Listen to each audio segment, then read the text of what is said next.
Welcome to another blog. आप दिख रहे हैं इसको बताओ तो गाइस ब्लॉग नहीं आया था कल, तो उसी लिए मैं माफ़ी मांगूंगा से। तो गाइस आपको ब्लॉग आएगी गाइस। चलिए तो गाइस मैं आपको एक चीज़ दिखलाता हूँ। बारिश का मौसम हुआ है और अभी कुछ देर पहले ही बारिश आई है, तो चलिए गाइस मैं उसको आपको दिखलाता हूँ।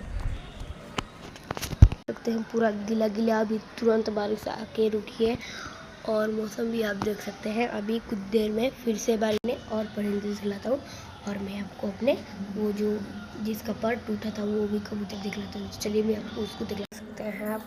जो मतलब एक मैंने मछली लिए थे तो वो भी पता नहीं गाइस क्या हो गई।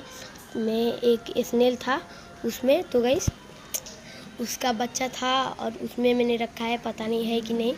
तो मैं चलो आपको दिखलाता हूँ। देख सकते हैं टूट गया है, अब क्या करेगा इस हम। तो चलिए मैं आपको अपनी बतख और बतख को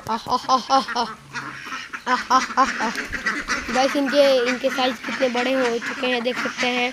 तो ब्लॉग का यहीं पर एंड करते हैं, मिलते हैं नेक्स्ट।